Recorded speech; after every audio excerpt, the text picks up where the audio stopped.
Totalmente, me parece clave, muy interesante lo que plantea. No, pero aparte, no, digo, es así, vamos a una disputa por valores y ahí, viste, a mí lo que me preocupa es que el problema de las derechas no es solo cuántos votos sacan, es esto que vos decías, cómo te impacta en el sentido común, incluso de los propios votantes del Frente de Todo. A ver, mi tía ama a Alberto y ama a Cristina y cada día está más fascista y cree que al boliviano de la esquina hay que matarlo y me dice, y bueno, y está todo bien y va a votar ahora en el 2021 al Frente a Todo y lo hago. Entonces ahí hay algo que no es solo protestar del otro, sino también me parece que es algo que a veces atraviesa a los distintos sectores sociales. Sí. Y me quedo mucho con esto que decías de la fraternidad, porque bueno, eso es volver a reconocer al otro como un par, como un igual. Es decir, no hay un ciudadano de primera y un ciudadano de segunda. Y ahí en la idea de fraternidad, un poco la pregunta es, bueno, ¿cómo eso se puede hacer? Vos dijiste algo. A ver, la democracia no es solo un sistema institucional, su potencia radica en la práctica, uno podría decir. Su sistema de valores. Su sistema de valores es esto, se juega ahí en la práctica, en lo concreto. No sé, para los griegos uno podría tomar la política también era felicidad, había una idea de hacer feliz. O sea, el estar en la polis era estar entre pares construyendo felicidad común, en algún sentido, no en un sentido romántico, en un sentido de calidad de vida. Sí. Yo ahí a veces me pregunto cómo podemos hacer para no solo no quedar como los que no queremos el buen vivir. La igualdad no es que vivimos todos peor, sino que la igualdad es no que estamos todos iguales viviendo peor, sino que hay una idea ahí del buen vivir. Sí. Bueno, ahí hay otro éxito del dispositivo comunicacional de la derecha, ¿no es cierto? Es decir, los comunistas son aquellos que quieren un país donde todos seamos pobres. Por eso no quieren a los ricos. Mirá, en primer lugar, me parece que nosotros también tenemos que... A ver, hay algunas preguntas que necesitan para ser respondidas. Utilizar un razonamiento paralelo. Yo creo que nosotros tenemos que poner en cuestionamiento algunos tótem del sentido común neoliberal antes de avanzar en esa respuesta. Por ejemplo, creo que hay que reflexionar sobre el consumismo. A todos el consumo nos da bienestar. De hecho, para los que vienen del peronismo, el tema de la incorporación de los sectores populares a los mercados de consumo de las clases medias o de las clases medias altas es lo que más orgullo le da y lo que más sentido identitario le da. Pero también se dijo en algún texto que hacías referencia a vos recién, analizando la experiencia de los gobiernos de la década ganada, digamos, que pudieron, digamos, modificarle la vida a la gente de la puerta de la casa para adentro, pero que no lograron modificar por ahí las relaciones intersubjetivas, interpersonales a partir de la puesta en valor de los bienes públicos, que era otro tema que me había quedado tu pregunta anterior.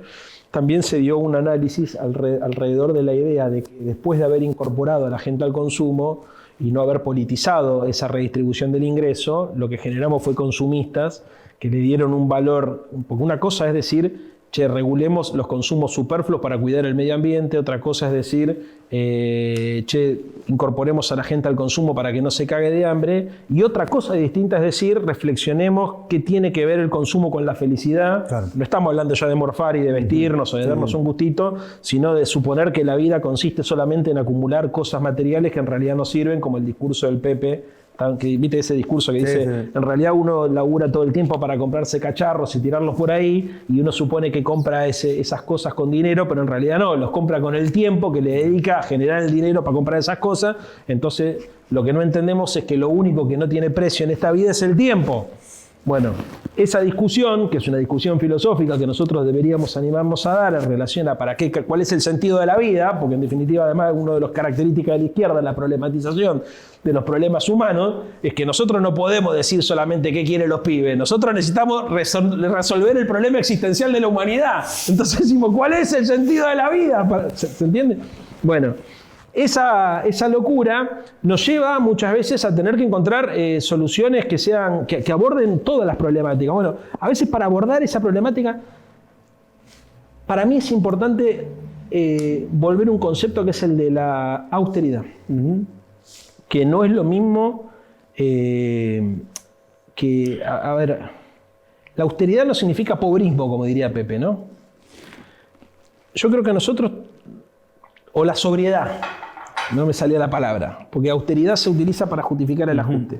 La sobriedad creo que tiene que ver con la idea de revincular, de poner en valor las cuestiones humanas, el tiempo libre y relativizar las cuestiones materiales. Si nosotros no logramos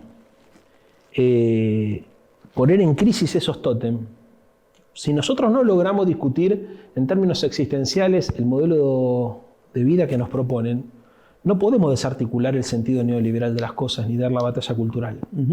¿Entendés? Es importante que nosotros nos animemos a discutir sobre qué valores tenemos que organizar una sociedad más allá de la obvia necesidad de garantizar los consumos elementales de las personas. Y creo que hay que animarse a incluir una dimensión que es la dimensión del tiempo. Sí, sí. Es otro debate que la derecha no da.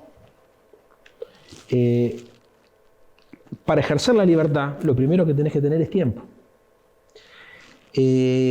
Para disfrutar del amor, lo primero que tenés que tener es tiempo. Y lo primero que te quita el sistema de hiperexplotación capitalista, de superproductividad y todas las cosas que ya sabemos, es el tiempo.